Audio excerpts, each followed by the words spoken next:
선생님, 제가 너무 늦게 깨달은 건가요? 병상의 70 노인이 내 손을 붙잡았습니다. 그의 눈에는 70년 인생이 담겨 있었습니다. 스님, 저는 평생을 이기는 것만 생각했습니다. 사업에서 이기고, 자식들한테 지지 않으려 했고, 심지어 아내한테도 말 한마디 지는 게 분했습니다. 그런데 지금 이렇게 누워서야 제가 진 게 아니라 제가 졌던 겁니다. 제 마음에 진 겁니다. 그가 마지막으로 물었습니다. 이제라도 늦지 않았을까요? 저는 그의 손을 꽉 잡았습니다. 늦었다고 생각할 때가 가장 이른 때입니다. 여러분, 오늘 이 순간이 바로 그 이른 때입니다. 지금부터 8번의 문을 열겠습니다. 당신 안에 짐승이 부처가 되는 8번의 각성입니다. 환갑을 넘기고 나니 이상한 일이 생깁니다. 쌓아온 것들이 자랑이 아니라 짐으로 느껴지기 시작합니다. 우리 아버지는 평생 성실하게 일하셨어. 자식들은 이렇게 말하지만 정작 본인은 압니다.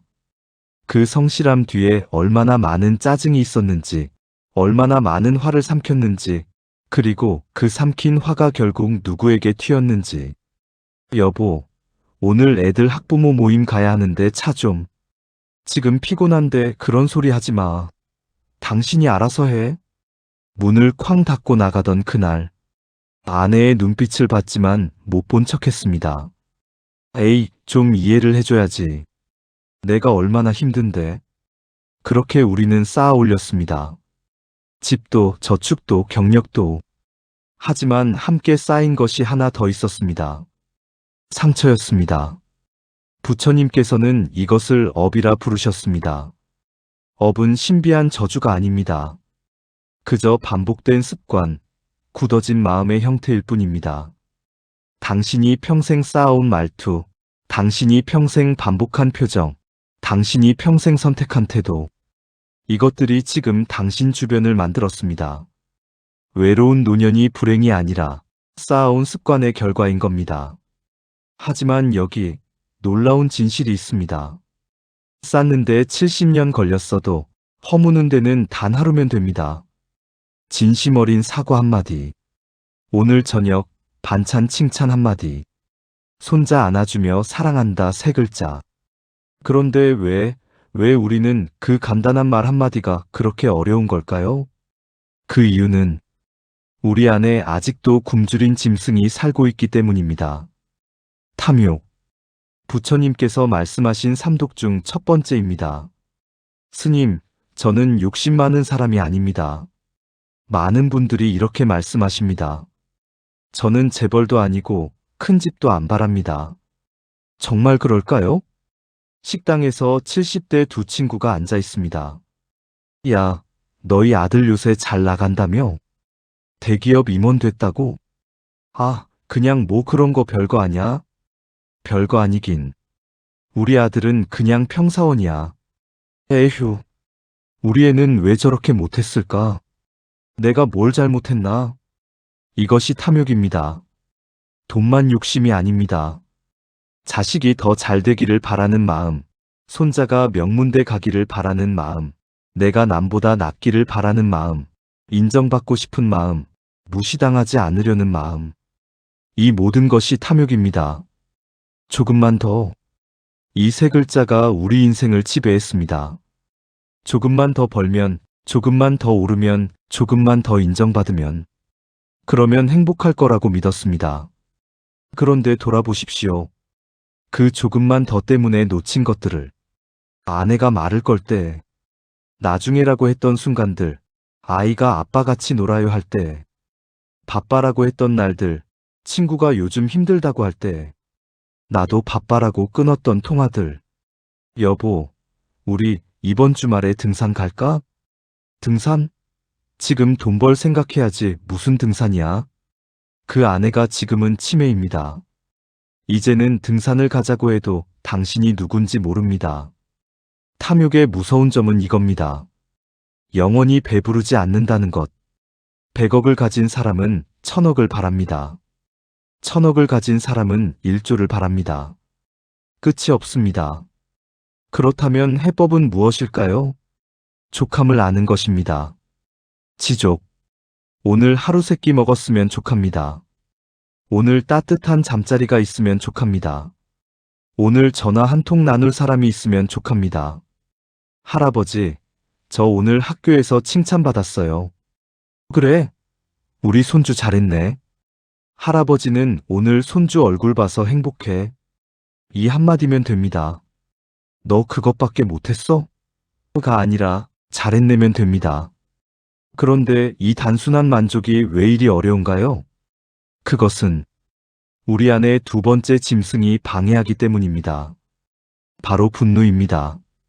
진, 성냄. 부처님께서 말씀하신 삼독 중 두 번째입니다. 저는 화를 잘 안 내요. 정말입니까? 아버지, 요즘 디지털 세상이잖아요. 스마트폰 좀 배우세요. 쯧, 그런 거 나는 필요 없어. 괜히 늙은이 바보 만들지 마. 아니, 가르쳐 주려는 건데 왜 화를 내세요? 화 안 내. 너희가 자꾸 귀찮게 하니까 그렇지. 에휴, 요즘 젊은 것들은 버릇이 없어. 내가 뭘 몰라서 안 하는 줄 알아. 우리는 이것을 화라고 인정하지 않습니다. 나는 화난 게 아니라 답답해서 그래. 나는 화난 게 아니라 너를 위해서 그래. 하지만 받는 사람에게는 다 똑같은 폭력입니다. 분노는 여러 얼굴을 하고 있습니다. 큰 소리만 분노가 아닙니다. 차갑게 무시하는 것도 분노, 알아서 해라며 내팽개치는 것도 분노, 내가 뭐 잘못했어? 라며 회피하는 것도 분노입니다. 제가 만난 어느 노인의 이야기입니다. 스님, 저는 평생 한 번도 아내를 때린 적 없습니다. 욕도 안 했습니다. 그런데 아내가 임종 직전에 한 말이 당신은 평생 나를 투명인간 취급했어요 였습니다. 저는 깜짝 놀랐습니다. 때리지도 욕하지도 않았는데 무슨 말인가 싶었죠. 그런데 생각해보니 맞았습니다. 아내가 말을 걸면 응, 그래 하고 신문만 받고 아내가 뭔가 제안하면 당신 맘대로 해 하고 무시했고 아내가 아플 때도 약 먹으면 되지 하고 넘겼습니다. 저는 때리지 않았지만 죽였습니다. 아내의 마음을 죽였습니다. 분노의 가장 무서운 형태는 무관심입니다. 차가운 침묵입니다. 부처님께서 말씀하셨습니다. 한 번의 분노는 100번의 선행을 태운다. 한번 생각해 보십시오. 당신이 평생 쌓은 선행이 얼마나 됩니까? 아침마다 밥 차려준 것, 아이들 학비 번 것, 가족 위해 참고 일한 것. 그런데 단 한 번의 화로 그것들이 다 무너집니다. 애들아, 아빠가 너희 위해 얼마나 고생했는데? 아빠, 우리 그런 거 시키지 않았어요. 아빠가 알아서 한 거잖아요. 배은망덕한 것들. 내가 뭘 잘못했다고. 여기서 멈춰야 합니다. 이 순간이 갈림길입니다. 분노를 정당화하는 순간, 우리는 짐승이 됩니다. 분노를 알아차리는 순간, 우리는 인간으로 돌아옵니다. 알아차리는 연습입니다. 아, 지금 내가 화가 나는구나. 아, 지금 내 가슴이 뜨거워지는구나. 아, 지금 내가 목소리를 높이고 있구나. 보는 순간, 화는 힘을 잃습니다. 그런데 왜 우리는 알아차리기가 그토록 어려울까요? 그것은 우리가 평생 어둠 속에 살아왔기 때문입니다. 세 번째 짐승, 무지가 우리를 가렸던 겁니다. 어리석음. 부처님께서 말씀하신 삼독 중 세 번째이자 가장 뿌리 깊은 것입니다. 제가 뭘 몰라서요? 70년을 살아온 당신이 이렇게 말합니다. 그렇습니다. 당신은 많이 압니다. 세상 돌아가는 이치도, 사람 보는 눈도, 살아가는 방법도. 그런데 단 하나, 가장 중요한 것을 모릅니다. 당신 자신의 마음을. 아버지는 왜 맨날 화내세요? 내가 언제 화냈어? 방금 전에 고함 쳤잖아요. 그게 어디 고함이야? 너희가 말을 안 들으니까 목소리가 큰 거지. 요즘 애들은 버릇이 없어. 나는 정당하게 말한 건데. 이것이 무지입니다. 자기 마음을 모르는 것. 우리는 평생을 이렇게 살았습니다. 화가 나는데 화난 걸 모르고, 슬픈데 슬픈 걸 모르고, 외로운데 외로운 걸 모르고. 그래서 자꾸 남 탓을 합니다. 아내가 날 이해를 안 해. 내가 아내를 이해한 적은? 자식들이 효도를 안 해. 내가 부모님께 효도한 건? 세상이 각박해. 내가 따뜻했던 건? 무지의 가장 무서운 점은 이겁니다. 본인은 깨어있다고 생각한다는 것. 술 취한 사람은 본인이 안 취했다고 합니다. 화난 사람은 본인이 안 화났다고 합니다. 어리석은 사람은 본인이 현명하다고 합니다. 부처님께서 말씀하셨습니다. 무명, 밝음이 없음이 모든 괴로움의 뿌리다. 밝음이 없다는 건 자기 마음을 보지 못한다는 뜻입니다. 어느 노스님께서 제자에게 물으셨습니다. 너는 네 마음을 아느냐? 예, 압니다. 그럼 지금 네 마음이 무엇을 원하느냐? 침묵이 흘렀습니다. 노스님께서 다시 물으셨습니다. 모르겠거든. 먼저 모른다는 걸 알아라. 모른다는 걸 아는 것이 아는 것의 시작이니라. 우리는 70년을 살면서 많은 것을 배웠습니다. 하지만 정작 배워야 할 것을 배우지 못했습니다. 내 마음이 어떻게 움직이는지, 내 말이 남에게 어떤 상처를 주는지, 내 표정이 집안 분위기를 어떻게 만드는지. 이제라도 배워야 합니다. 오늘부터 하루에 3번 멈추십시오. 아침, 점심, 저녁. 그리고 물으십시오. 지금 내 마음은 어떤가? 화난가? 슬픈가?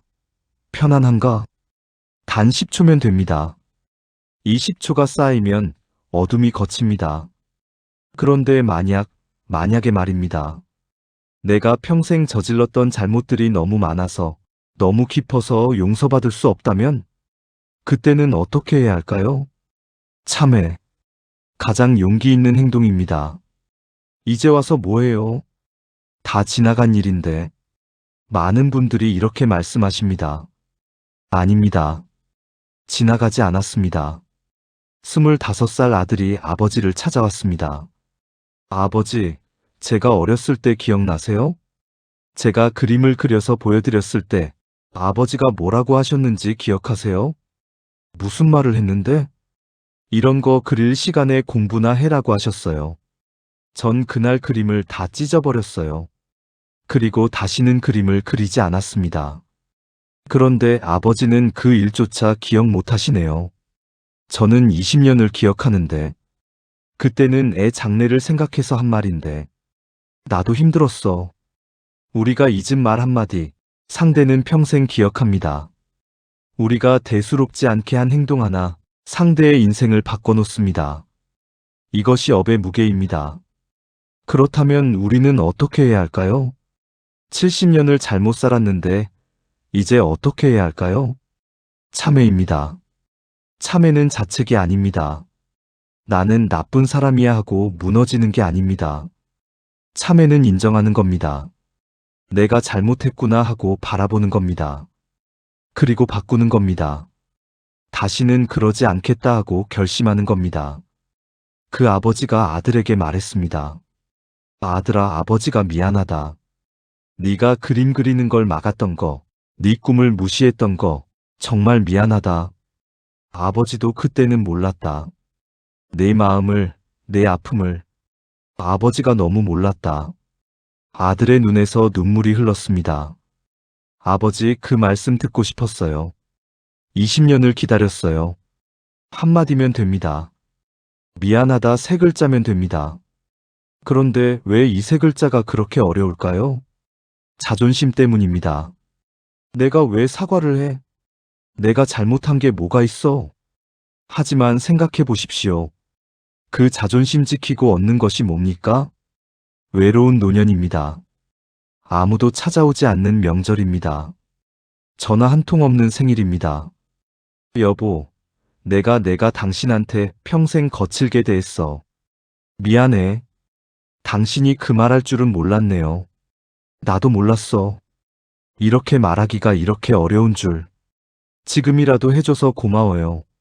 참회는 마법입니다. 과거를 바꿀 수는 없지만 과거의 의미를 바꿉니다. 그때 그랬던 나에서 지금은 달라진 나로. 그런데 참회만으로는 부족합니다. 참회 후에 반드시 채워야 할 것이 있습니다. 그것은 무엇일까요? 자비, 연민. 부처님 가르침의 핵심입니다. 연민이요? 저는 약한 사람 아닙니다. 어느 노인이 이렇게 말씀하셨습니다. 연민을 약함으로 아는 것, 그것이 가장 큰 무지입니다. 버스 안에서 젊은이가 노인석에 앉아 있습니다. 야, 여기가 어디야? 노인석이야. 70 노인이 소리칩니다. 젊은이가 피곤한 얼굴로 대답합니다. 죄송합니다. 저 밤새 일하고 와서. 변명하지 마. 요즘 젊은 것들은 버릇이 없어. 요즘 애들은 예의가 없어. 나 때는 안 그랬는데. 그런데 잠깐. 정말 당신 때는 안 그랬습니까? 당신이 젊었을 때 지하철에서 한 번도 피곤해서 앉은 적 없습니까? 한 번도 노인 못 본 척한 적 없습니까? 있습니다. 있었습니다. 우리 모두 그랬습니다. 연민은 여기서 시작합니다. 저 사람도 나처럼 힘들겠구나. 부처님께서 말씀하셨습니다. 모든 중생이 행복하기를. 모든 중생입니다. 좋은 사람만, 착한 사람만이 아닙니다. 나를 미워하는 사람도, 나를 무시하는 사람도, 나를 아프게 하는 사람도. 그게 어떻게 가능해요? 가능합니다. 이해하면 가능합니다.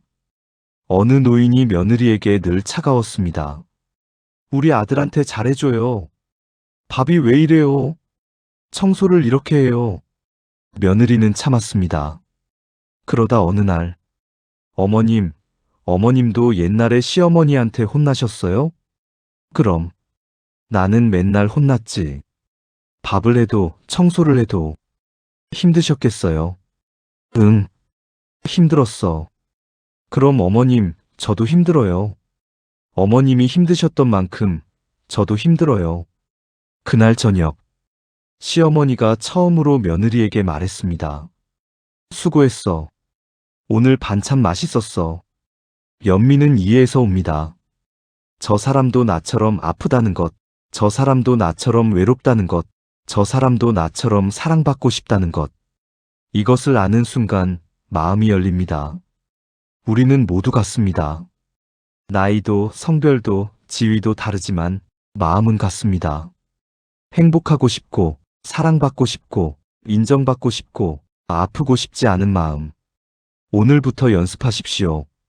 누군가 당신을 짜증나게 할 때, 저 사람도 힘들겠구나 하고 생각하십시오. 누군가 당신에게 차갑게 대할 때, 저 사람도 상처받았겠구나 하고 생각하십시오. 그리고 한 걸음 더. 저 사람이 행복했으면. 이 한마디를 속으로 읊으십시오. 연민이 깊어지면 자연스레 다음 단계로 넘어갑니다. 그것은 바로 지혜입니다. 참된 지혜는 무엇일까요? 반야, 지혜, 부처님 가르침의 완성입니다. 지혜요?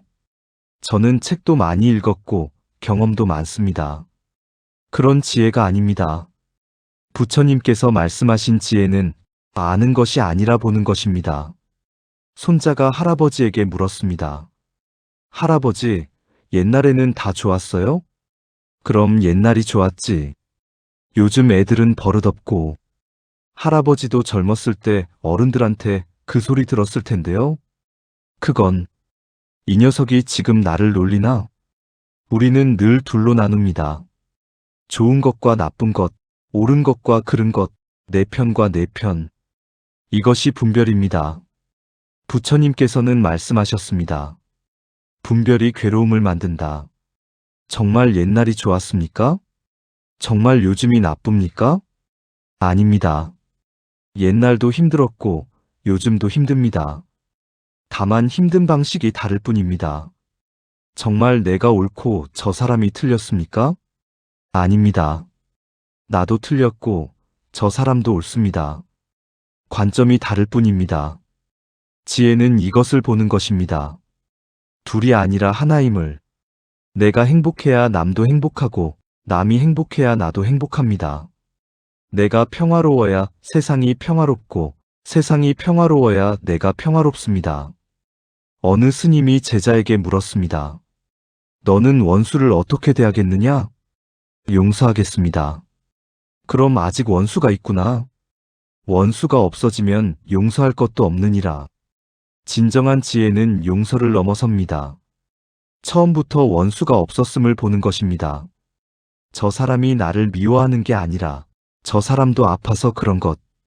저 사람이 나를 공격하는 게 아니라 저 사람도 두려워서 그런 것. 이것이 보이면 모든 것이 달라집니다. 아버지, 제가 잘못했습니다. 아들이 고개를 숙입니다. 옛날에 당신이라면 이렇게 말했을 겁니다. 알면 왜 그랬어? 하지만 지혜로운 당신은 이렇게 말합니다. 괜찮다.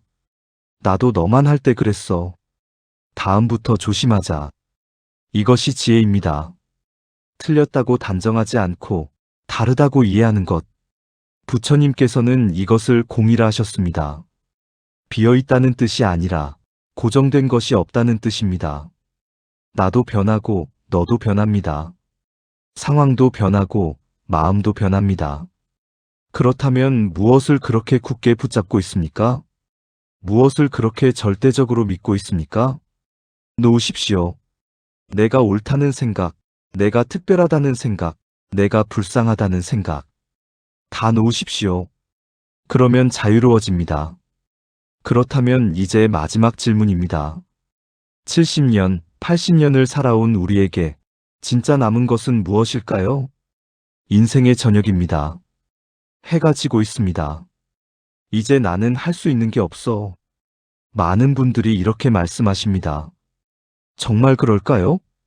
병원 침대에 누운 여든 할머니. 손녀가 옆에 앉아 있습니다. 할머니, 우리 할머니는 평생 뭐가 제일 행복했어요? 할머니가 주름진 손으로 손녀 손을 잡았습니다. 돈 많이 벌었을 때? 아니야. 집 샀을 때? 아니야. 자식들 대학 보냈을 때? 그것도 아니야. 제일 행복했던 건 네 엄마 어렸을 때 밥 먹으면서 깔깔 웃던 그 소리 들을 때, 네 할아버지가 일 마치고 와서 고생했어 한마디 할 때, 그냥 그런 순간들이었어. 할머니, 그럼 후회되는 거는요? 후회는 많지. 더 많이 웃어줄 걸, 더 자주 안아줄 걸, 더 따뜻하게 말해줄 걸. 그게 제일 후회돼. 여러분, 아직 늦지 않았습니다. 오늘 저녁 가족에게 전화하십시오. 사랑한다 세 글자 전하십시오. 내일 아침 배우자에게 미소 지으십시오. 고맙다 세 글자 전하십시오. 이번 주말 자식에게 문자하십시오. 미안하다 세 글자 전하십시오. 당신이 남길 수 있는 것은 재산이 아닙니다. 당신이 남길 수 있는 것은 기억입니다. 따뜻했던 말 한마디, 부드러웠던 손길 하나, 이해해 주었던 눈빛 하나, 이것들이 당신의 유산입니다. 부처님께서 말씀하셨습니다. 등불 하나가 1000개의 등불을 밝힌다. 당신이 오늘 켠 한 개의 등불이 자식에게 전해지고 손자에게 전해지고 증손자에게 전해집니다. 할아버지, 오늘 제 생일이잖아요. 그래, 할아버지가 미안하다. 선물을 준비 못했구나. 괜찮아요. 그냥 할아버지가 옆에 있어 주시면 돼요. 그래? 그럼 할아버지가 노래 한 곡 불러줄까? 할아버지가요? 하하, 좋아요. 이 웃음소리. 이것이 당신의 선물입니다. 당신의 재산은 자식들이 나눠 가지지만 당신의 미소는 모두가 간직합니다. 당신의 집은 언젠가 무너지지만 당신의 따뜻한 말은 영원히 남습니다. 자, 이제 8개의 문을 다 열었습니다. 탐진치의 짐승에서 자비와 지혜의 부처로. 늦지 않았습니다. 지금이 가장 이른 때입니다. 맨 처음에 그 노인을 기억하십니까? 병상에서 제게 물었던 분. 스님, 이제라도 늦지 않았을까요? 그분은 퇴원 후 딱 3달을 사셨습니다. 하지만 그 3달 동안 매일 아침 가족에게 사랑한다고 하셨습니다. 매일 저녁 고맙다고 하셨습니다. 돌아가시던 날 가족들이 모두 곁에 있었습니다. 아내가, 자식들이, 손주들이 손을 잡고 있었습니다. 그분의 마지막 말씀. 행복했어, 정말 행복했어. 여러분, 당신 안의 짐승은 이미 부처가 되고 있습니다. 이 순간, 바로 이 순간에 오늘 저녁 한 사람에게 따뜻한 말 한마디 하십시오. 그것이 당신의 첫 번째 등불입니다. 내일 아침 미소로 하루를 시작하십시오. 그것이 당신의 두 번째 등불입니다. 이 등불들이 모여 당신의 노년이 빛납니다. 당신의 마지막이 아름다워집니다. 늦었다고 생각하지 마십시오. 늦었다고 생각할 때가 가장 이른 때입니다. 지금 두 손을 가슴에 얹으십시오. 그리고 속삭이십시오.